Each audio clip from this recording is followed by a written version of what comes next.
туған жер Қасым Аманжолов.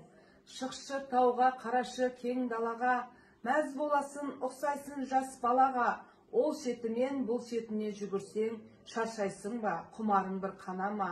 Уа дариға, алтын бесік туған жер, қадіріңді келсем білмей кеше көр. Жаталмасем топырағыңды тебіренбей, ақын болмай тасың болсам мен егер.